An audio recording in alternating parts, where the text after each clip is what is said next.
Sziasztok! Először is boldog új évet kívánok mindenkinek. Újra itt vagyunk az Access Point-os YouTube csatornán, illetve hát most csak egymagam, ez egy rendhagyó helyzet, de több szempontból is rendhagyó a videós csatornánknak működése az elmúlt időszakban.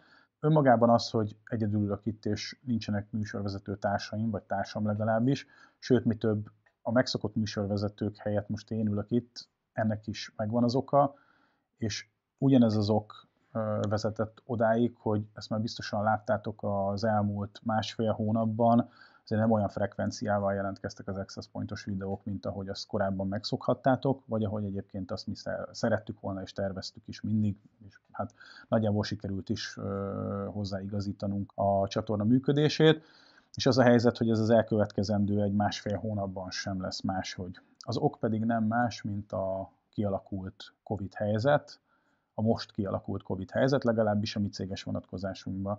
Lassan 2 éve van velünk ez a vírus, és 2020 márciusa óta mi ilyen vegyes működésben vagyunk.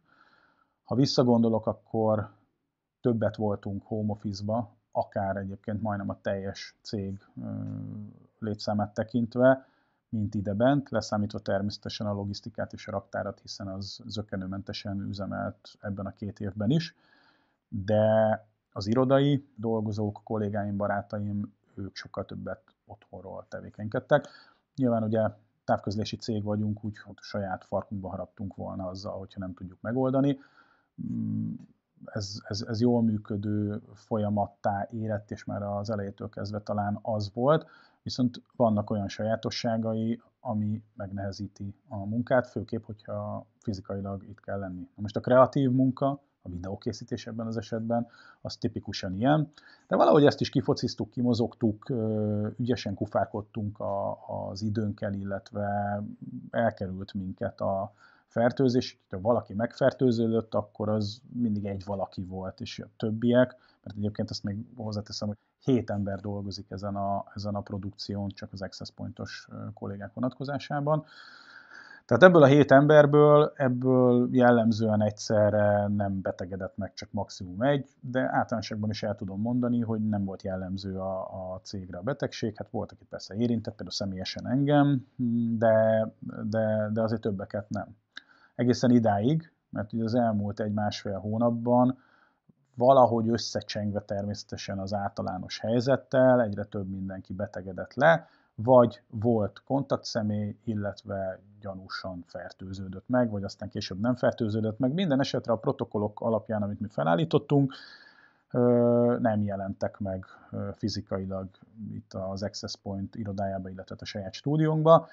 Úgyhogy egyre nehezebb volt ezt összehozni, és hát ennek a végeredményét éljük most, és fogjuk még élni egy kis ideig. Most is vannak kollégáink, akik otthon betegen karanténban vannak, innen is kívánok nekik jobbulást, és minél hamarabb legyenek túl a fertőzésem.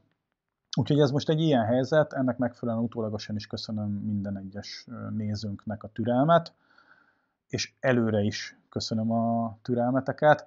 Azon leszünk, hogy mi hamarabb vissza tudjunk állni a heti műsorszerkesztésre.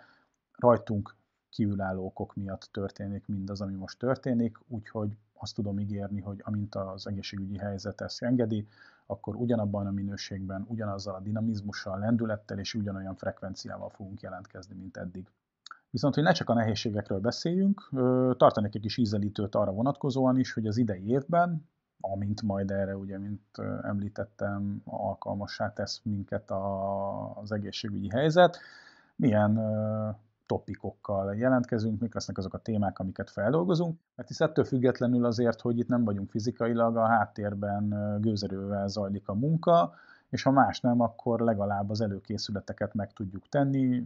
Értem itt a műsorszerkesztést, ugye a különböző teszteknek az előkészítését, a vendégeknek a leszervezését, és hát a brainstormingot.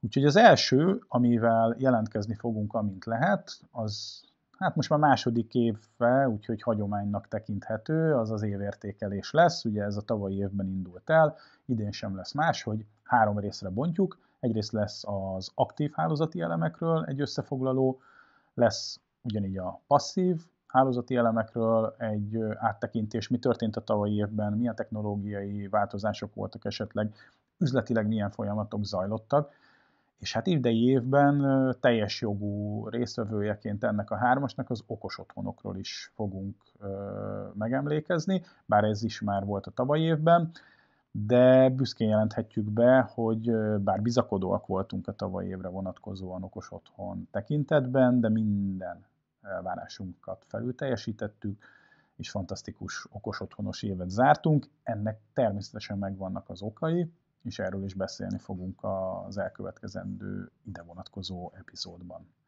Feldolgozásra kerülnek majd különböző szabványok, úgy, mint a 802.11u és a 802.11v szabvány.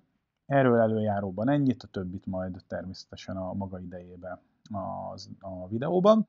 Foglalkozunk majd a Mesh Wi-Fi témakörével, de nem csak általánosságban, illetve hát nem csak ízekre szedjük magát a technológiát, hanem arról is szeretnénk beszélni, hogy mi a baj ezzel a technológiával, valamint tárgyalni fogunk egy ide vonatkozó szabványt, 802.11s, azaz Easy Mesh szabványról is említést fogunk tenni.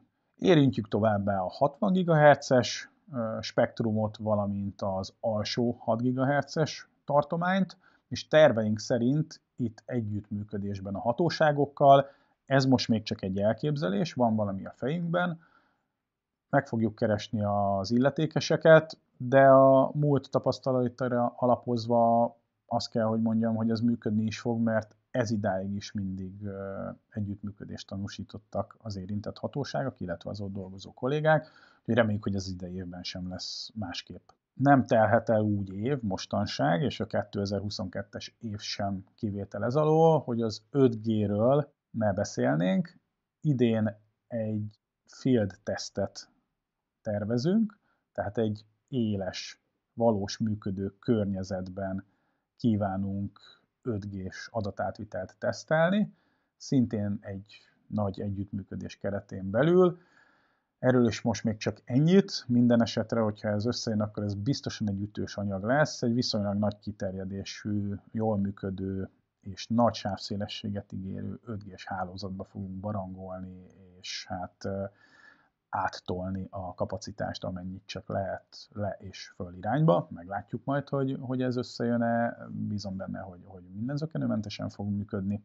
Természetesen fel fogjuk dolgozni a RouterOS-t is, most már RouterOS 7-ről fogunk beszélni, de ugyanitt MikroTikhez kapcsolódóan IoT vonatkozásban is készül majd műsor, illetve BLE és LoRa is a terítéken lesz. Lesz optikai hálózatokról is, illetve az ide vonatkozó komponensekről is teszt, ebben biztos vagyok. Nagyon nézettek a csatornánkon, hogyha a tavalyi év statisztikáit nézem, ezek az epizódok, úgyhogy az biztos, hogy az idei évben több ilyen tartalmat szeretnénk készíteni. Ezek szerint van rá nyitottság a nézőink részéről. Amit biztosan tudok mondani, hogy VDM témakörében alá akarunk merítkezni, és ízekre akarjuk szedni ezt a technológiát, úgyhogy ez ebben a passzív hálózatos vonatkozásban biztosan meg fog jelenni, de egyéb passzív hálózatokkal kapcsolatos témák is feldolgozásra kerülnek.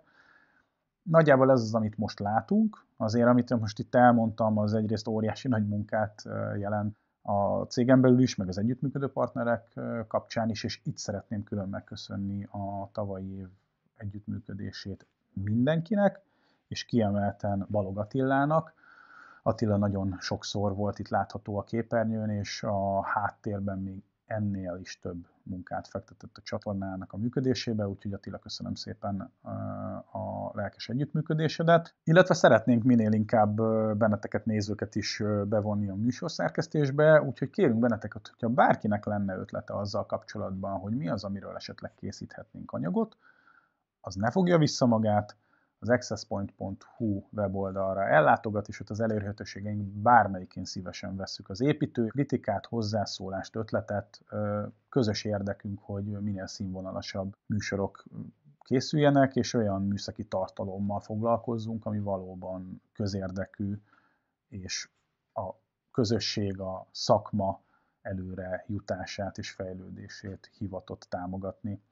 Még egyszer köszönöm szépen az összes nézőnek kifejezetten a türelmét erre az időszakra vonatkozóan, illetve a 2021-es aktivitásotokat. Nélkületek nem menne, ha ti nem néznétek, akkor mi nem készítenénk anyagokat, mert pusztában nem akarunk szót kiáltani, és azt tudom csak ígérni, hogy 2022 az a műsorszolgáltatás és a videós tartalom további fejlődésének az éve lesz. Sziasztok!